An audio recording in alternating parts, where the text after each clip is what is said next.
क्या आपको लगता है कि हम कलयुग के एंड की तरफ बढ़ रहे हैं? मैं पूरी जिम्मेदारी से कहता हूँ कि कोई भी कलयुग हो, सतयुग हो, द्वापर हो, त्रेता हो, ये 4 से 5 हज़ार साल के होते हैं। तो मतलब ये बात सच है कि 2032 से फिर से उस सतयुग की शुरुआत हो जाएगी? 2032 भी है और 2043 भी है। इंडिया के लिए 29 के बाद का समय बहुत अच्छा है। 29 के बाद भारत के लिए बहुत अच्छा समय है। बहुत अच्छा समय है। 2039 में करोड़ों लोग मरेंगे, करोड़ों लोग। 2039? हाँ, करंट गवर्नमेंट है, उसके जो प्राइम मिनिस्टर हैं वो कार्यकाल नहीं पूरा कर पाएंगे। उसके बाद कोई प्राइम मिनिस्टर नहीं दिखता देश में। 13 मुस्लिम देश के साथ चाइना होगा और वो भारत पे आक्रमण करेगा। और ये एग्जैक्टली कब होता हुआ दिख रहा है आपको? वॉर जो है 26 से शुरू हो जाएगा। कुछ सिटीज़ हैं जैसे दिल्ली है, वेस्टर्न यूपी है, मुंबई है, इन सब पे खतरा है। भारी खतरा आपको इन सिटीज़ पे दिख रहा है। इंडिया को क्या क्या झेलना पड़ेगा आने वाले इन सालों में, ये मैं जानना चाहूँगी आपसे। वर्ल्ड के किसी बड़े नेता का असैसिनेशन दिखता है इस साल। इस साल? हाँ। अमेरिका की सिचुएशन आपको कैसे दिख रही है? यूएस का वो नुकसान करके जाएंगे जो दूसरा आदमी नहीं कर सकता, वो ट्रम्प खुद करके जाएंगे। कब भगवान कल की आएंगे? जिनको आना है वो कहीं न कहीं आ चुके हैं। कल के आपके अनुसार जन्म ले चुके हैं? 100%। वो कम से कम 20 साल से ज़्यादा की उम्र होगी उनकी।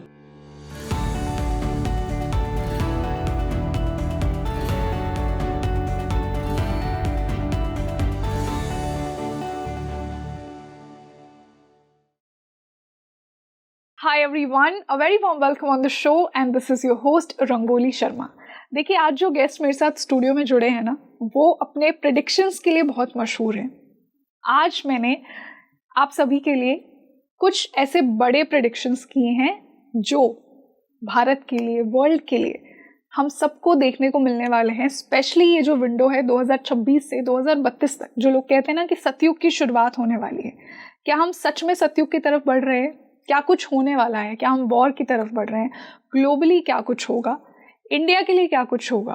आज हमने सब कुछ डिस्कस किया है। वर्ल्ड लीडर्स की पोजीशन को डिस्कस किया है।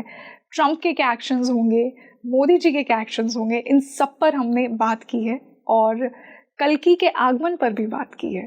तो बहुत कुछ आज के इस पॉडकास्ट में डिस्कस हुआ है और स्पेशली कुछ ऐसे प्रेडिक्शंस जिनके बारे में और कोई नहीं बात करता है कहीं पर भी, आज हमारे गेस्ट ने आप सभी के लिए प्रेडिक्ट किया है।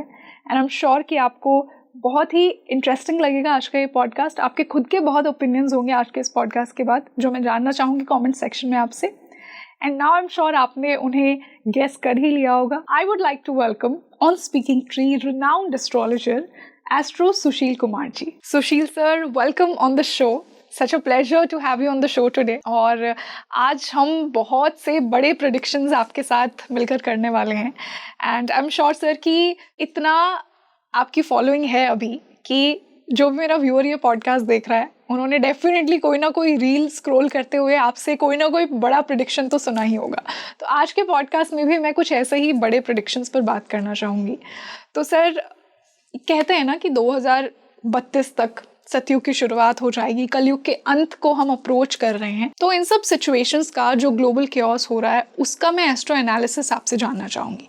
पर इससे पहले मैं आपसे यही जानना चाहूँगी कि क्या आपको लगता है कि हम कलयुग के एंड की तरफ बढ़ रहे हैं 2032 तक? स्पेशली अब ये जो कुछ साल आ रहे हैं 2026 से 2032 तक, आपको क्या कुछ बड़ा होता हुआ दिख रहा है? पहली बात तो यहाँ पे एक चीज़ मैं कंफर्म करना चाहूँगा कि जैसे बहुत साधु संत जो हैं वो पुराणों को फॉलो करते हैं जी। पुराण को। पुराण या रामायण, मैंने रामायण, वाल्मीकि रामायण, उसके अलावा कोई और रामायण नहीं जानता। तो वाल्मीकि रामायण में कई जगह 60,000 सालों का या राजा सगर के 60,000 पुत्रों का उल्लेख हुआ है। तो ऑब्वियस सी बात है, इतने नहीं तो संख्याओं का वो कुछ अलग चीज़ है वो। और कहीं कहीं राजा दशरथ की 64 साल की उम्र में ऐसे ही बोला गया है। तो जो ये संख्याओं का चक्कर है, तो मैं पूरी जिम्मेदारी से कहता हूँ कि कोई भी कलयुग हो, सतयुग हो, द्वापर हो, त्रेता हो, ये 4 से 5 हज़ार साल के होते हैं, इससे ज़्यादा के नहीं होते। और जैसे एक एक युग जब बीतता है और दूसरा युग शुरू होता है तो सभ्यता नहीं खत्म होती। कुछ हद तक कुछ डिमोलिश होता है, कुछ चीज़ें जो कुछ लोग कुछ शहर तबाह होते हैं, कुछ संस्कृतियां बर्बाद हो जाती हैं और लोगों को दंड मिलता है, ये मैं मानता हूँ। अब जो मेरा अपना मानना है कि कलयुग ऑलमोस्ट खत्म होने को है। तो मतलब ये बात सच है कि 2032 से फिर से उस सतयुग की शुरुआत हो जाएगी? हाँ बिल्कुल। 2032 कई थेरीज हैं इसमें। 2032 भी है और 2043 भी है। ओके। है ना। इंडिया के लिए 29 के बाद का समय बहुत अच्छा है। 29 के बाद भारत के लिए बहुत अच्छा समय आ रहा है। बहुत अच्छा समय है और यही वो समय है जब हम जो विश्व गुरु की बात होती है और हमारी सीमाओं के विस्तार की बात होती है, ये 29 के बाद है। लेकिन उसके पहले हमें बहुत झेलना पड़ेगा और ये बात मैं आज से नहीं कह रहा हूँ। आप अगर मेरी पुराने प्रेडिक्शन देखें तो 2023 से या 2020 से ही मैं 25, 26, 27, 28 ये रटा हुआ है मेरा। 25, 26, 27, 28, 2025, 2026, 2027, 2028। तो मैं जब बोलता था तो कुछ लोग हमारे ही सर्कल के कुछ लोग कहते थे ये कौन सा स्पेसिफिक ईयर है, क्या है इसमें नया घटने जा रहा है। एग्जैक्टली। है ना। तो मैंने ये सब चीज़ें पकड़ ली थी। तो उसके बाद जब भविष्य मालिका का कनेक्शन हुआ इन सब चीज़ों से, तो जो पहला साल था भविष्य मालिका के हिसाब से वो अंत की शुरुआत 25 से थी। ओके। क्योंकि एक सूरदास का दोहा था तो उसको मैं 2011 में मैं पाया, तो मैं उस पर मेरा कोई ब्लॉग था उस वक्त, अभी भी है, तो उस मैं कभी यूज़ नहीं करता। तो उस ब्लॉग में मैंने डाला था कि 2039 में करोड़ों लोग मरेंगे, करोड़ों लोग। 2039? हाँ। तो कोई महामारी आएगी या क्या होगा? मैं बता रहा हूँ। तो वो जब उस दोहे को मैंने देखा तो मैं पूरा का पूरा मिलाने लगा भारत की कुंडली वगैरह से।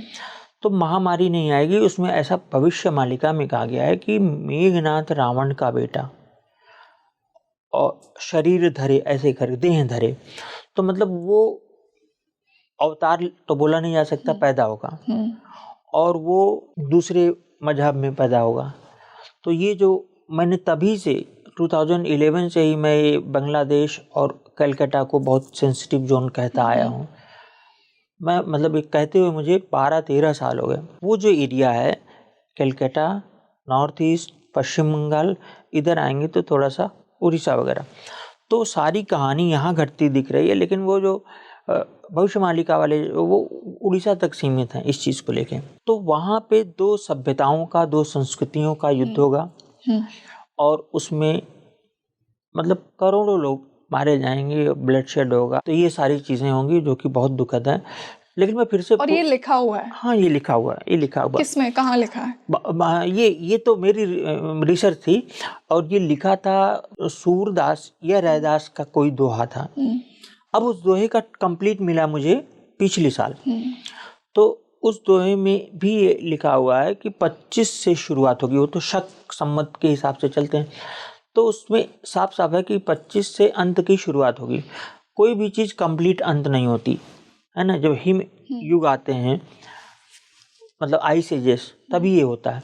तो कोई चीज़ कंप्लीट वैनिश नहीं होने जा रही है। तो उन्होंने कहा था 25 से शुरुआत होगी, 26, 27, 28। तो 25 को जो मैं बोला था तो कई लोग कहते थे कि अरे क्या होने जा रहा है, जब 25 में एक एक चीज़ें शुरू होना। और मैं ये भी बोला था कि जो करंट गवर्नमेंट है उसके जो प्राइम मिनिस्टर हैं वो कार्यकाल नहीं पूरा कर पाएंगे, नहीं कर पाएंगे। हाँ, ये मेरी एक्सक्लूसिव प्रेडिक्शन है। अब वही मुझे कहना नहीं चाहिए, सब लोग उसी को रिपीट कर रहे हैं। मुझे पॉडकास्ट वाले ही बताते हैं, मुझे अपनी रील तो पता नहीं कैसे आती है, मुझे नहीं मालूम क्या बोलते हैं।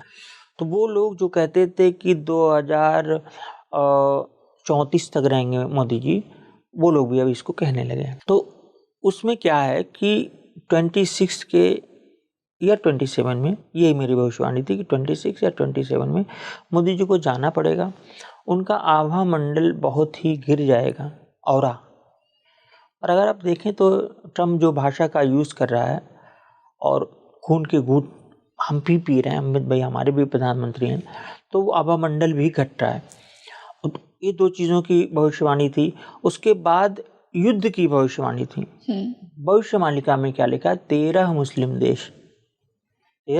देश के साथ चाइना होगा और वो भारत पे आक्रमण करेगा। और ये एग्जैक्टली कब होता हुआ दिख रहा है आपको? ये देखिए, भविष्यवाणिका तो मैं उड़िया तो मुझे मालूम नहीं है। जो जो चीज़ें आई हैं, मैं 4 साल के ग्रहों का मैंने देखा। 4 साल के ग्रहण तो हर साल होते हैं। 4 साल के ग्रहण और उसमें रिक्त तिथियां, ऐसे करके बहुत सारी चीज़ें थी। तो उसमें मुझे ये लगा कि वॉर जो है 26 से शुरू हो जाएगा। कौन सा मंथ एग्जैक्टली? नहीं, मंथ क्या, वॉर तो बिल्कुल शुरू है। अब आप देखिए, एक कंट्री के प्रेसिडेंट को अगवा कर लेना, यस, ऐसा तो कभी हुआ नहीं सभ्यता में। ये तो सभ्य समाज का कोई लक्षण नहीं है। दूसरा, ईरान में जो हो रहा है वो तो वॉर ही है। वहाँ पे कहाँ 12,000 लोग मारे गए हैं, खबरों में नहीं आ रहा, कहीं कहीं आ रहा है। तो ईरान, इसमें इजराइल, इसमें टर्की, इसमें ये जो और मुस्लिम देश जैसे मोरक्को वगैरह, ये सब शामिल होंगे। चीन को ना चाहते हुए भी, चीन बड़ी चालाकी से काम कर रहा है। जैसे अभी कुछ खबरें आई कि हमारी सीमा में रोड बना रहा है क्या, तो वो जितनी चालाकी से इससे बचना चाह रहा है कि हमारा लॉस ना हो, चुकी वो तो इमर्जिंग इकोनॉमी है। लेकिन जो भी इकोनॉमीज हैं उनका कर्ज बहुत ज़्यादा है।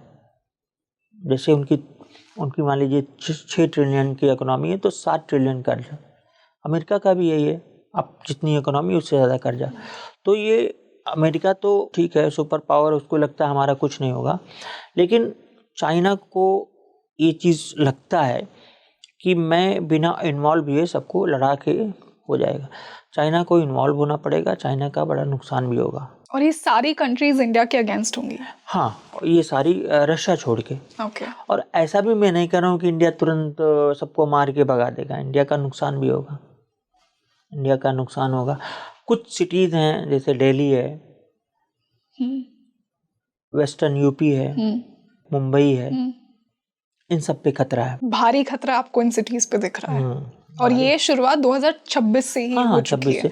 26 से शुरू हो जाएगा युद्ध। जैसे कंप्लीट युद्ध होना है भारत पाकिस्तान का, चाइना का, ये सब होना है, कोई रोक नहीं पाएगा, ये सब होना है। तो सर थोड़ा और डिटेल में इस पर बात करते हैं। आपने जिस प्रकार हमारे प्राइम मिनिस्टर श्री नरेंद्र मोदी जी की बात की कि उनकी कुर्सी को भी आपको खतरा दिख रहा है, हाँ, तो उनकी पोजीशन के बारे में मैं थोड़ा और जानना चाहूंगी। आने वाले सालों में और क्या होता हुआ दिख रहा है आपको? उन पर जो भविष्यवाणी मैंने की थी और जो लोग अब कर रहे हैं, तो वो शुद्ध रूप से उनकी कुंडली से हमने की।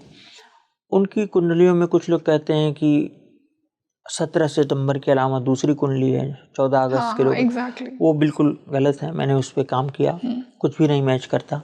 इनका 17 सितंबर वाली कुंडली मैच करती है, वो 12:09 वाली जो राव सर यूज़ करते हैं। राव सर को भी कहीं से मिली थी, मतलब उनके थ्रू, जिनकी जैसे योगी जी की मेरे पास ही ओरिजिनल कुंडली थी। ओके। और अभी भी लोग उसको यूज़ नहीं करते। मैंने उसको, अमेरिका में एक रहते हैं, नाम नहीं लूँगा, उनको मैंने दिया। आपने कहाँ से ली? मुझे किसी अधिकारी ने दिया था, और वो उनके सीएम बनने के बाद उन्होंने कहा कि महाराज जी पर बड़ा खतरा है, इनको हटाए जाने की बात हो रही है। तो मैंने कहा कभी नहीं हटेंगे। मैंने इतना कहा कि जितना इनके ऊपर प्रेशर होगा उतना ही आगे बढ़ेंगे। अब प्राइम मिनिस्टर नहीं बनेंगे अभी, ये है। तो मोदी जी का जैसे मान लीजिए पद त्यागना या पद से किसी भी तरह से जाना, मतलब हार्डली 2027 तक तो जाना ही जाना।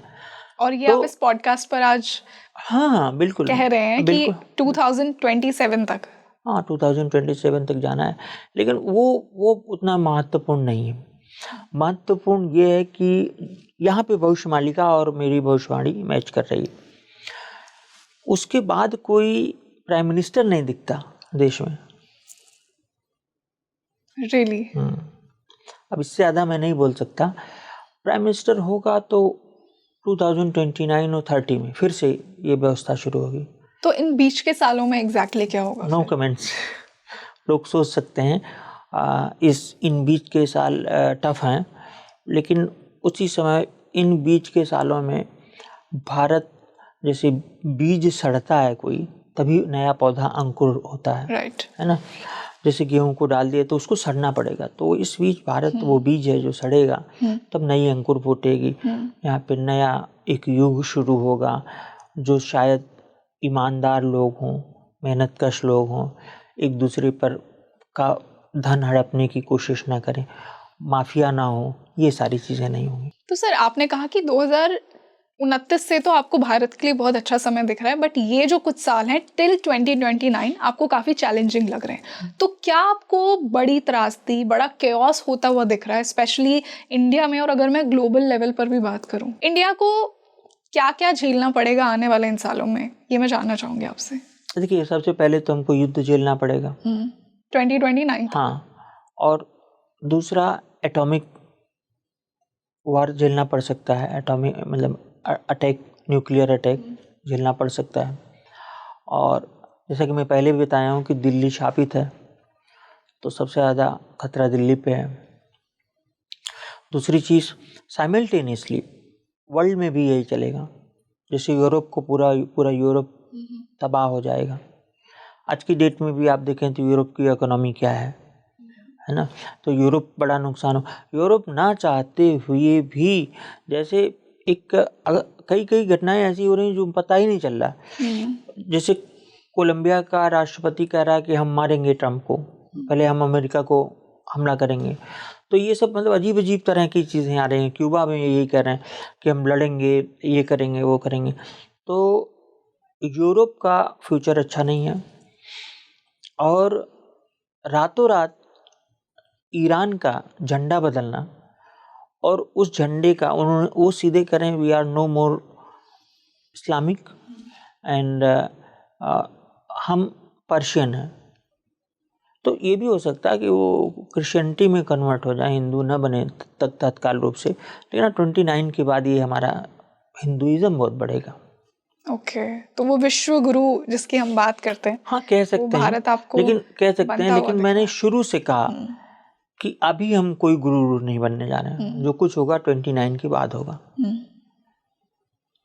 अभी तो हमको दिक्कत है, समस्याएं हैं। एक कोई वर्ल्ड के किसी बड़े नेता का असैसिनेशन दिखता है इस साल। हाँ, ये मैंने नवंबर या दिसंबर में ये भविष्यवाणी मैंने की थी, पिछले साल आपने की। हाँ, साल भर के भीतर।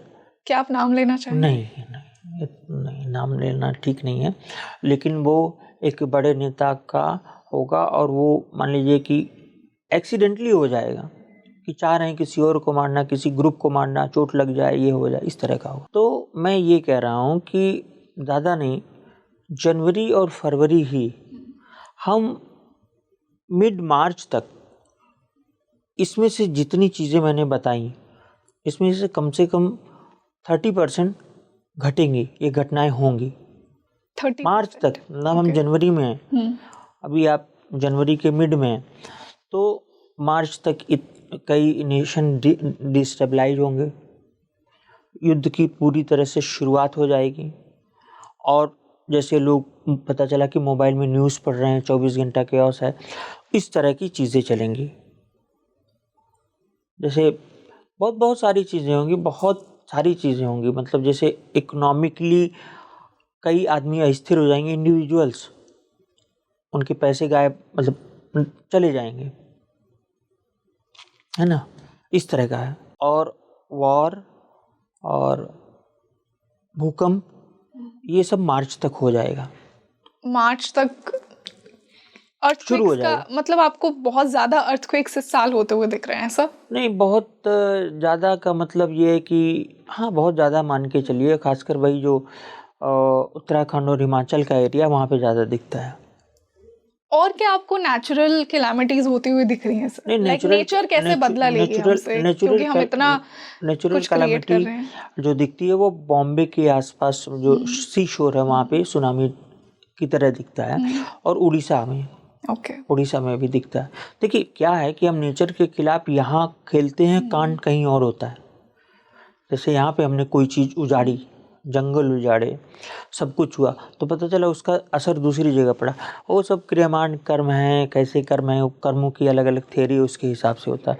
वो सब लोग एक साथ पैदा होते। जब जब भगवान राम पैदा हो रहे थे तो उनके अवतार के समय ही डिसाइड हो रहा था किनको किनको और अवतार लेना है। तो वानरों में, जो कि वानर नहीं थे, मनुष्य ही थे, तो वानर नाम दिया गया था। तो वानरों में ये नल हैं, नील हैं, सुग्रीव हैं, ये सब किसी न किसी देवता के बेटे थे।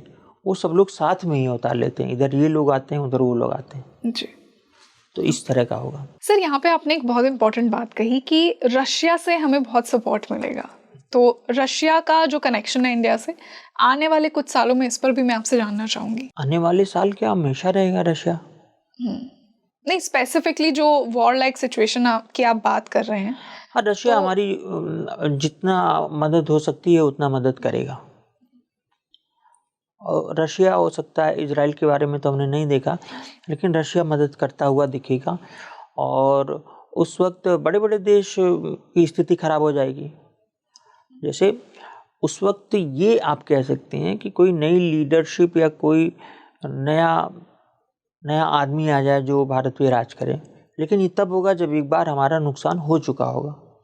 कोई नया आदमी आकर भारत पर राज करेगा? भारत का ही आदमी, भारत के ही कुछ लोग राज करें जो कि बियॉन्ड डेमोक्रेसी हो और अच्छे के लिए करें। मतलब ऐसा नहीं कि भारत को बेचने के लिए, ऐसा कुछ नहीं। तो मैक्सिमम स्टेट्स में डेमोक्रेसी को भी खतरा है। जैसे जो आज ईरान में चल रहा है, तो डेमोक्रेसी थी नहीं। मतलब जो करंट रिजीम है, ज़्यादातर देशों में कहीं लोकतंत्र है, कहीं चाइना में कम्युनिज्म है, कहीं पे राजतंत्र है, तो उनको खतरा। वो सब रिजीम चेंज हो जाएंगे। पता चला कम्युनिज्म से ये हो गया कि लोकतंत्र हो गया, लोकतंत्र से राजा में आ गया, राजा से पता चला सैनिक शासन हो गया। ये सारी चीज़ें 20 देश में होगी। इन 2 सालों में 20-25 देशों में ऐसा हमें देखने को मिलेगा। And what about Trump? America की सिचुएशन आपको कैसी दिख रही है? ट्रम्प को हम नहीं पसंद करते हैं और न करेंगे, क्योंकि वो मतलब हमारे लिए अच्छा नहीं कर रहा है। ठीक है, ट्रम्प हम भारत के लिए अच्छे नहीं हैं और वो जगह जगह आलोचना कर रहे हैं, प्रधानमंत्री कर रहे हैं, देश की कर रहे हैं, लेकिन उसकी कुंडली है बहुत ज़बरदस्त। क्या क्या एस्ट्रो एनालिसिस क्या कहता है आपका ट्रम्प की कुंडली के बारे में? अमेरिका और ट्रम्प इन दोनों की सिंह लग्न है। ओके। और मेरी एनालिसिस में सिंह लग्न या सिंह राशि में कोई भी प्लेनेट बैठ जाए तो वो आदमी बहुत पावरफुल हो जाता है, उसको अथाह शक्तियाँ हो जाती हैं। अगर सिंह लग्न हो और या फिर सिंह राशि में कोई भी ग्रह बैठ जाए, एक तो सिंह लग्न हो, हाँ, वो अपने आप में प्रतापी हो गया। राइट। दूसरा, कोई भी लगन हो, लेकिन सिंह राशि में जितने प्लैनेट्स बैठे हैं वो फिर सामान्य आदमी नहीं होगा। वो अगर कहीं तरह से कटवट ना रहा हो, ज़्यादा राशि एक्सचेंज ना हो, राशि एक्सचेंज या एक दूसरे की राशि में ना बैठे हो, सिंपली अगर वो सिंह में ओरिजिनली है तो वो प्रतापी होगा। खासकर मैंने देखा है सिंह में सूर्य, सिंह में मंगल, ऐसे लोग फिर हाथ में नहीं आते। दशम राहु, मैं दशम राहु को उस तरह नहीं कहता जैसा लोग कहते हैं। राहु 10 में, दुनिया बस में। जैसा लोग कहते हैं कि राहु दशम में हो तो बहुत आगे जाएगा। मैंने दशम राहु के बहुत लोगों को बहुत बुरी स्थिति में देखा है, लेकिन मान लीजिए वो राहु अपने नक्षत्र में हो और मित्र राशि में हो, तो ट्रम्प का दशम राहु है, सिंह लग्न है। तो अगर आप ट्रम्प के चेहरे को देखें ऐसे, उसको मतलब बाल सब हटा के, तो सिंह लग्न आदमी ऐसे दिखता है। यहाँ से बाल यहाँ से निकालते हैं ट्रम्प ऐसे करके, देखिएगा आज के बाद, यहाँ से यहाँ जाता है बाल, यहाँ से यहाँ। और मतलब सिंह का बहुत, एक तरफ ऐसे करे हुए ट्रम्प का चेहरा लगाइए, बगल में शेर का लगाइए, मैच करता है। जैसे यहाँ जसवंत सिंह थे, उनका सिंह लग्न था, उनके भी बाल इसी तरह के थे। तो सिंह लग्न निखर के सामने आ जाता है। तो अमेरिका इसीलिए राज कर रहा है क्योंकि उसका सिंह लग्न है। और ट्रम्प के लिए 2026 बहुत खराब है। ट्रम्प के लिए बहुत खराब है 2026 खराब है। क्या क्या होने वाला है ट्रम्प के साथ, जो आज आप मेरे इस पॉडकास्ट पे प्रेडिक्ट करना चाहेंगे? जी, उन पे इम्पीचमेंट आ सकता है। ओके। पर बहुत कम संभावना है कि वो मतलब ना रहे। वो राष्ट्रपति तब भी रहेंगे, वो प्रेसिडेंट तब भी रहेंगे ट्रम्प। दूसरा, अमेरिका का वो बड़ा नुकसान करके जाएंगे, यूएस का वो नुकसान करके जाएंगे जो दूसरा आदमी नहीं कर सकता, वो ट्रम्प खुद करके जाएंगे। जैसे इकोनॉमी वहाँ की ऑलरेडी खराब है। वहाँ पे आप देखिए मैकडोनल्ड्स और इन सब के बाहर जो कूड़ेदान होते हैं, वहाँ पे बैठ के लोग जूठा खाना खा रहे हैं। अमेरिका के एक पक्ष ये भी है। मैंने अमेरिका क्योंकि वहाँ के कुछ चैनल्स को मैं इंटरव्यू देता रहा हूँ, तो उन्हीं से मुझे पता चला था करीब 2 साल पहले कि वहाँ 40% भुखमरी है, होमलेस लोग हैं। 2008 में घरों की वजह से वो आया था, रिसेशन आया था, मंदी आया था। एक चीज़ और मैं बताना चाहूँगा जी कि 18.5 साल के एक चक्र होते हैं, तो हम उस चक्र में फंस चुके हैं 4 दिसंबर से। इस 4 दिसंबर से जो अभी गया है, इस 4 दिसंबर से 4 दिसंबर 25 से हम 18.5 साल के नए चक्र में आ गए हैं। 43 तक नहीं, अब जोड़ लीजिए जो भी आए, 43 आएगा क्या। तो इस नए चक्र में आ गए। और इसलिए शुरुआत से ही वो जब 4 तारीख को ही कुछ ऐसा घटता है, उस दिन भी मैंने ऑब्जर्व किया था कई चीज़ें घटी थी। तो ये अभी शुरुआत के तो वही चीज़ें होंगी। उसमें क्या हुआ था, जब ये बेसिकली राहु का माना जाता है, राहु का एरिया। तो 2006 और 7 में बेनज़ीर भुट्टो की असैसिनेशन हुआ था। जैसे मैंने कहा किसी का असैसिनेशन संभव है। सद्दाम हुसैन को ठीक जैसे इनको उठाया गया वैसे उनको अमेरिका में मारा गया। और कई जगह प्रोटेस्ट ऐसे हो रहे हैं जैसे ईरान में हो रहे थे। सेम कंडीशंस चल रही हैं। अब ये कि समय तो दोबारा आके वही सब तो नहीं कराएगा, लेकिन मैक्सिमम चीज़ें मैच करेंगी। जो लोग गूगल पे जाके देख सकते हैं कि 2006 2007 में क्या क्या हुआ, वही चीज़ें फिर होंगी, हो रही हैं, होंगी। और मैं ये भी कहता हूँ कि लोगों को 3-4 साल के लिए चूँकि फूड ग्रेन्स रखना होगा, और सोना जो लोग मतलब कर सकते हैं, जो जिनके पास है, जो अफोर्ड कर सकते हैं, उतना सोना तो रख लें। ओके। मान लीजिए कोई ऐसी स्थिति आए जहाँ हमारी करेंसीज का काम बिगड़ जाए, क्योंकि चीज़ें नॉर्मल नहीं है। स्पेशली 2029 तक तो बिल्कुल नॉर्मल नहीं है। 2029 तक बिल्कुल नॉर्मल नहीं है। और ये 26, 27, 28 ये तो इन जगहों पे आदमी को सतर्क रहना होगा। पता चला कि सारा पैसा आपने शेयर मार्केट में लगा दिया, सब शेयर से चल रहा है, वो तो कागजी है भाई। कुछ लोग, मैं क्या बोलूँ, कुछ लोग ETF लेते हैं, मतलब गोल्ड ले भी रहे हैं, वो पेपर में ले रहे हैं। अब आप बताइए, चांदी का जितना स्टोरेज है, उससे 2 गुना चांदी खरीदी जा चुकी है। जिस दिन उनको फिजिकली देना पड़ेगा, कैसे देंगे वो लोग। वही हाल सोने का हो रहा है। सोने के दामों में आग लगेगी अभी भी, वो भी अमेरिका की वजह से। ये होगा, आगे बढ़ेगा। सर, ये तो हमने ट्रम्प की सिचुएशन को समझा, अमेरिका की सिचुएशन को समझा। अगर मैं एस्ट्रोलॉजिकली थोड़ा मोदी जी की कुंडली पर और लाइट डालूं, तो क्या आपको इनसाइट्स वहां से मिल रहे हैं? ये मोदी जी की कुंडली है वृश्चिक लग्न की, स्कॉर्पियो। तो स्कॉर्पियो के कुछ अलग लक्षण होते ही हैं, जो आपने एग्जैक्ट 17 सितंबर वाली की बात की, राइट? कोई आदमी था और वो उसके पास कई बिलियन की संपत्ति है, वो शादी करना चाहता है और ही 78 और 79। तो उसने जो शर्तें रखी उसमें ये भी रखी कि स्कॉर्पियन ना हो लड़की। क्यों? तो इतना क्यों डरते हैं लोग बता रहे हैं। तो वो उनका जो स्कॉर्पियन है, जो वेस्ट का स्कॉर्पियन है, जब सन स्कॉर्पियो में रहता है तो वो उनको स्कॉर्पियन बोलते हैं, राइट। हम लोग क्या बोलते हैं कि जब चंद्रमा हो चंद्रमा जिस राशि में तो वृश्चिक राशि हो गई, वैदिक की वही राशि होती है चंद्र और लेकिन हम क्या बोलते हैं, जो लग्न होगा। मतलब ऐसे लोगों को समझ पाना बड़ा मुश्किल होगा, कब कौन सा डिसीजन लें, कब क्या हो। तो उनका जो मंगल है वो 0 डिग्री का है, जिसकी दशा चल रही है। दारा कारक है मंगल उनका। हाँ, मैं ये तो दारा कारक ही हुआ, 0 डिग्री दारा कारक ही हुआ। तो मंगल की दशा चल रही है, मंगल चंद्रमा साथ में है, और ये मंगल उनका 7th लॉर्ड भी है, मारक भी है। तो स्वास्थ्य वगैरह के लिए भी बहुत समस्या। तो जो मार्केश होता है वो ऐसा थोड़े कि डेथ देता है, वो पद से हटा भी सकता है। और इनका शुक्र शनि युति में, हाँ 10th हाउस में, 10th हाउस में ये बड़ा अच्छा है। तो वो तो अच्छा, लेकिन 11th हाउस के प्लेनेट और लग्न का जो है प्लेनेट है उसकी दशा चल रही है, और कोइंसिडेंटली इंडिया की भी दशा मंगल की शुरू हो गई है ना। तो इस वजह से प्रॉब्लम्स हैं और प्रॉब्लम रहेगी।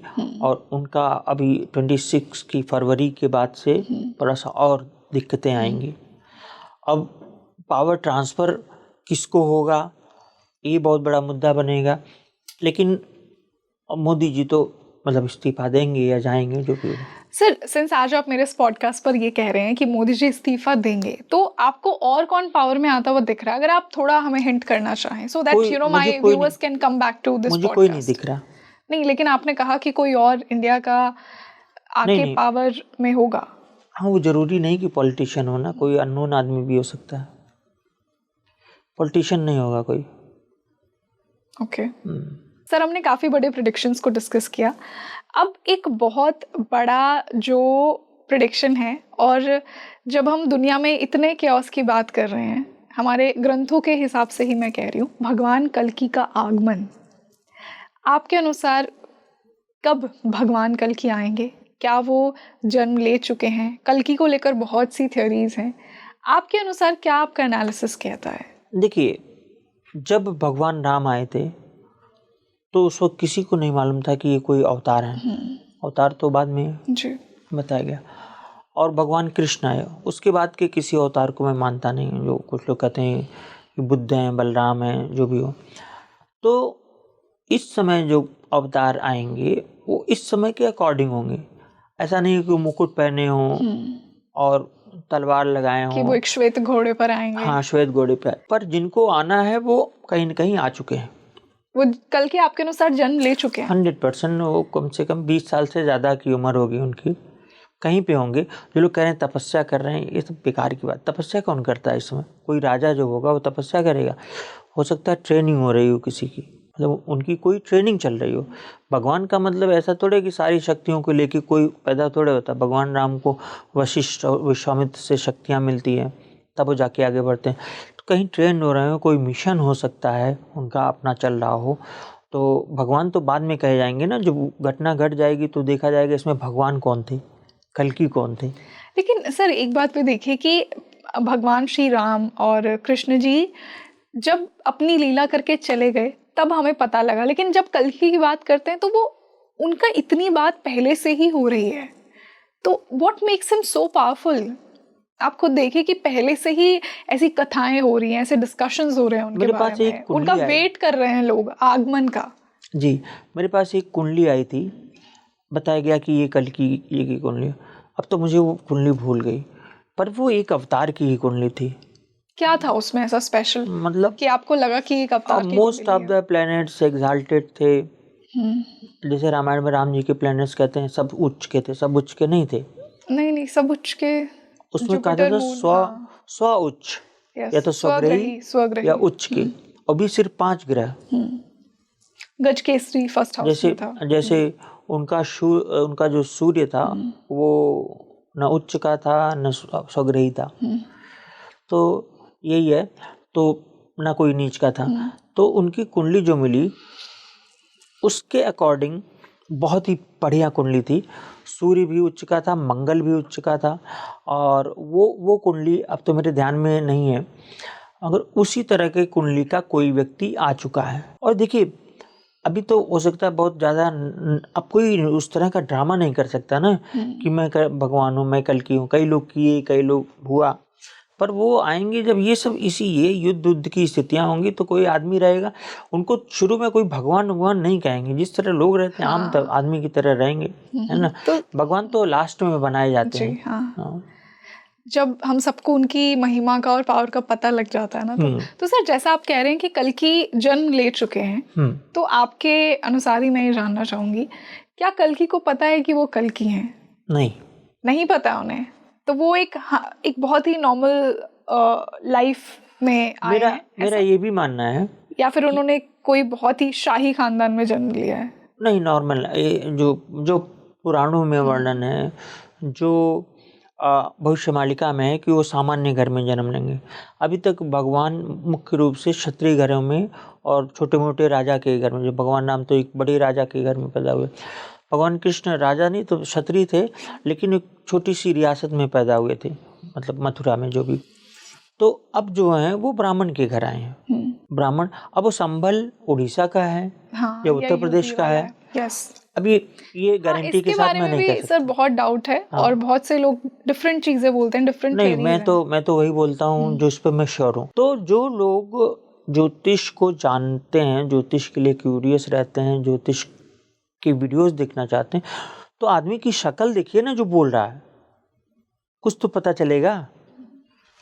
1 घंटा अगर आपने शक्ल देखी और कुछ नहीं पता चला तो फिर कैसे भगवान को? तब तो वही हो जाएगा कि इतने दिन तक इनको पूजा, फिर ये बाबा आए, इनको पूजा, फिर ये बाबा आए, सब ने धोखा दिया। सर जैसा आपने कहा कि भगवान कल्कि ने एक बहुत ही सामान्य घर में जन्म लिया है, किस प्रकार वो जो उनका कार्य है वो किस प्रकार करेंगे, किस प्रकार वो फिर से धर्म की स्थापना होगी और बुराई का संहार होगा? ऐसा नहीं कि धर्म की स्थापना होगी तो लोग पीत वस्त्र में या भगवे में नजर आएंगे, मतलब हाँ, हम बिल्कुल सतयुग में नहीं जा रहे हैं, इट्स जस्ट दैट कि हमारे अंदर सतयुग में ही जा रहे हैं। अब ये बताइए, सतयुग में क्या सब कुछ सत्य बोला जाता था? ऐसा बुराई तो तब भी थी, बिल्कुल बुराई थी। राम राज में बहुत कमियां थी उस वक्त। उत्तर कांड में तो है कि मतलब जो गुलाम थे वो बेचे जाते थे, राम राज में ही तो ऐसा था।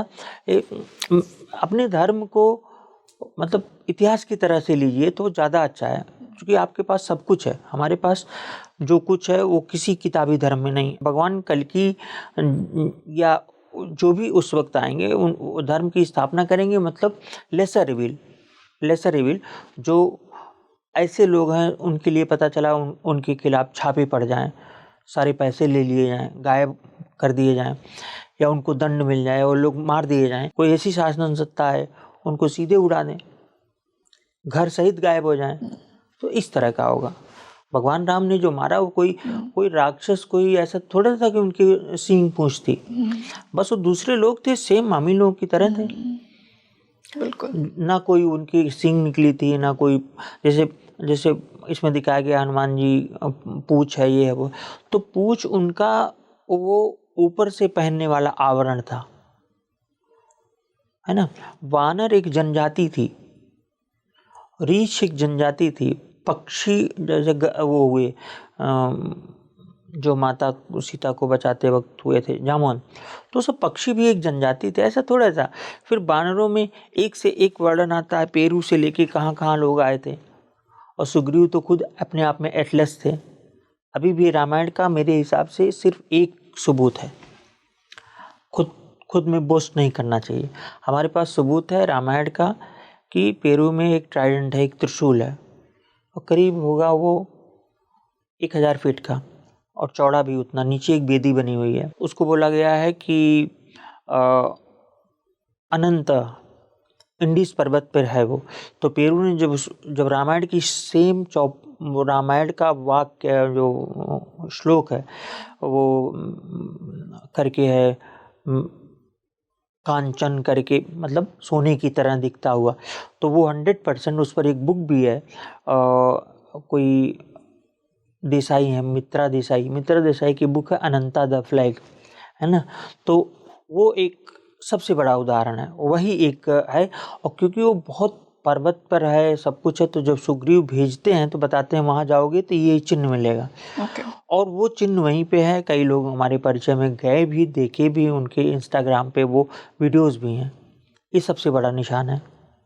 जब सुग्रीव बानरों को भेजते हैं तो डिस्क्राइब करते हैं, तो जो उत्तर और पूरब में है तो उसी में इसका वर्णन आता है। तो सर इतना कुछ आज के इस पॉडकास्ट में हमने डिस्कस किया, प्रेडिक्शंस, हमने ग्लोबल केओस की बात की, हमने वॉर लाइक सिचुएशंस की बात की जो आज आपने प्रेडिक्ट किया।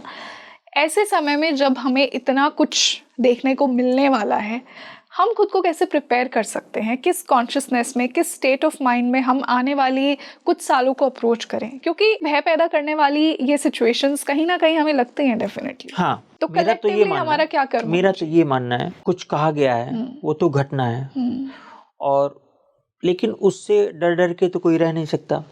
अपनी प्रिपेयर्डनेस रखें, लोग तैयार रहें, और जो मतलब इस तरह भी ना तैयार रहें कि लोग कानाफूसी करें कि ये क्या कर रहे हैं। प्रिपेयर्ड रहें इस चीज़ के लिए। और जो विष्णु सहस्त्र नाम है, विष्णु जी का जो भी, देखिए ऐसे समय पर अगर किसी एक आदमी को कहा जाए ईश्वर कौन है हिंदुओं में, और कोई ईश्वर का कॉन्सेप्ट कोई बड़ा तो है नहीं कि ईश्वर कौन दिखता है, किसी भी धर्म में ईश्वर दिखाई नहीं देते, हमारे यहाँ भी वही है। तो विष्णु जी को माना जाएगा, वही एक गॉड है। तो भगवान विष्णु का विष्णु सहस्त्र नाम, या शांताकारम भुजगशयनम पद्मनाभम सुरेशम विश्वाधारम गगन सदृशम मेघवर्णम शुभांगम, ये वाला मंत्र करते रहें लोग। ये 2 चीज़ें हैं। लक्ष्मी जी का मंत्र करें, मतलब जो आपके इष्ट जिनको आप मानते हैं। हाँ इष्ट है, लेकिन विष्णु जी का अलग से, विष्णु जी को करना पड़ेगा। भगवान तो कोई अगर देवी की कर रहा है, कोई शिव की कर रहा है, फिर भी विष्णु अल्टीमेट है। आपके अनुसार विष्णु भगवान? नहीं, मेरे अनुसार नहीं, उसको आप रिसर्च करिएगा, पता चलेगा विष्णु अल्टीमेट। देखिए कहने को तो फिर बताया जाएगा कि सबकी देवियां हैं। एग्जैक्टली। फिर देवियों की हर पुराण अपने भगवान की ही महिमा फिर कहते हैं कि सभी विष्णुओं के एक विष्णु है, उन विष्णुओं के भी सबके लास्ट में कृष्ण है। के एक सदाशिव नहीं, लास्ट में कृष्ण है, कहते हैं भगवान कृष्ण सब कुछ है। कृष्ण भगवान तो इस समय पैदा हुए, तो उनको वहीं रहने दीजिए 5,000 साल पहले। तो उनको ऐसे क्यों जोड़ रहे हैं कि सब कुछ वही है? कोई पता चला सबकी राधा जी ही हैं। लेकिन मैं वो कॉमन बात बता रहा हूँ कि एक गॉड को अगर हिंदुओं को मानना पड़ेगा कि आपको एक गॉड को रखना है और कुछ नहीं रखते, आपके पास कोई भी ऑप्शन नहीं है, तो वो विष्णु होंगे। बट डोंट यू थिंक ये बहुत ही एक इगोइस्टिक पर्सपेक्टिव है कि हम भगवान को भी एक सुप्रीम ढूंढ रहे हैं? It's the same energy, you know, who created us, who guiding us. Same energy नहीं है, सब वहीं से निकले हैं। हाँ, सोर्स तो सेम है ना, जो मैं परम पिता परमात्मा की बात कर रही हूँ। सब विष्णु जी से ही निकले, ब्रह्मा भी शिव भी। अल्टीमेट अगर गॉड माना जाएगा, अल्टीमेट किसी को माना जाएगा जहाँ पे सारे फैसले होंगे, वो विष्णु है। ठीक है, तो मैं ऐसा नहीं कि एक वैष्णव होने के नाते मैं ऐसा कह रहा हूँ। इसको आप पढ़िए, दर्शक भी इसको देखें, तो उनको पता चलेगा लास्ट में यही आएगा। कौन से ग्रंथ के अनुसार कह रहे हैं आप ये कि अल्टीमेट भगवान विष्णु ही है? ये एक ग्रंथ नहीं है, और किसी जैसे रामायण में हो गया, तो रामायण में स्पष्ट लिखा हुआ है कि भगवान राम के जन्म से पहले पूरी कितनी घटनाएं हुई, मीटिंग हुई देवताओं की कि क्या किया जाए। रावण देवताओं को परेशान कर रहा था, मेन बात ये थी। ब्राह्मणों को परेशान कर रहा था, मानव मांस खाता था, वो ब्राह्मणों का मांस खाता था, ऐसा भी है। उनकी यज्ञ में उन्हीं की रक्त के छींटे डालता था।